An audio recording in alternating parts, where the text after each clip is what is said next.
त्यागी तपस्वी महात्मा विभूतिया और चिपिया कमंडल लिए से आराम करते हुए आगे। दंडोत महाराज, आओ आओ विराजो विराजो विराजो। इसी समय कुछ इंदौर के ग्वालियर के भगत भी आ गए। 50-60 लोग कम से कम होंगे। चौक भर गया। महाराज जी बोले पंगत भोग उसर गया। हमने किया, बोले पंगत कराओ। अब वो वहां ऐसी व्यवस्था थी खाक में कि शाम को गरम गरम बनता था, तो वो उसी हिसाब से बनता था कि 10-12 मूर्ति पा जाए। अब हो गए 50-60 तो बाहर से आ गए। तो वो मोहनदास जी जो थे महात्मा, वो एक कोने में खड़े होकर रोने लगे। बोले महाराज सारी डांट डपट हमारे ऊपर पड़ने वाली है, सारी फटकार हमको पड़ेगी। तो भाई हमको तो जितना कहा उतना बनाया।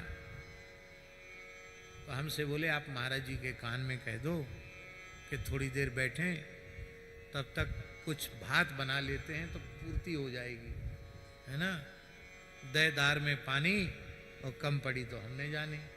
गरम करके थोड़ा दाल में पानी, गाढ़ी दाल बनती थी तो दाल तो बढ़ जाएगी, कोई बात नहीं है, और भात भी बन जाएगा, जल्दी बन जाएगा भात, तो इससे पूर्ति हो जाएगी।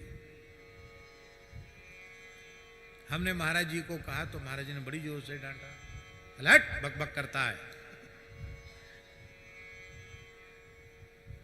एक बार राम जी को भोग लगने के बाद, लंगड़ नीचे उतरने के बाद फिर चूल्हा चिताएगा, बिठाओ पंगत। उनके सामने बोलने की हिम्मत तो किसी की थी नहीं, सबको बिठा दिया पंगत में। अब सबके हाथ पांव फूल रहे कि 10 मूर्ति की रसोई में 60-70 लोग कैसे पाएंगे। महाराज जी ने सबको बिठा दिया। महाराज जी प्रत्यक्ष आंखों देखी घटना बता रहे हैं। और तो थोड़ा घी ले करके हाथ में ऐसे ऐसे महाप्रसाद में किया, रोटी उलट पलट करी, साग ऐसे ऐसे घुमाया। बोले आज हम परोस के हम जमाएंगे, सब बैठो, हम पारस करेंगे, सब बैठो। सबको बिठा दिया और खूब तृप्त होकर जो 4 फुलका पा सकता था उसको जबरदस्ती 2 और दिए, 6। जो 8 खा सकता था उसको 10। और खूब दाल साग महाप्रसाद 60-70 मूर्ति पा गए 10 मूर्ति की रसोई में। और मोहनदास से बोले जाओ कढ़ाई में जो बच गया है उसको संभाल के रख लेना।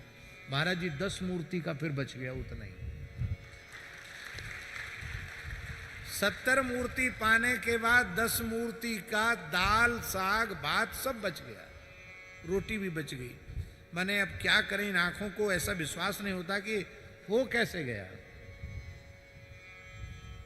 हमने महाराज जी से पूछा थोड़ा एकांत, महाराज जी ये कैसे हो जाता है। अरे बोले तुम पंडित हो, ऐसी बात करते हो, जानते हो रघुनाथ जी की दाहिनी भुजा की ओर रसोई घर है और किशोरी जी की बाईं भुजा की ओर कुठार है। रघुनाथ जी की दाईं भुजा और किशोरी जी की बाईं भुजा है, वहां कमी पड़ सकती है, हैं? सारे संसार का भंडारा हो जाएगा, क्या समझ रखा है। ये उनका विश्वास।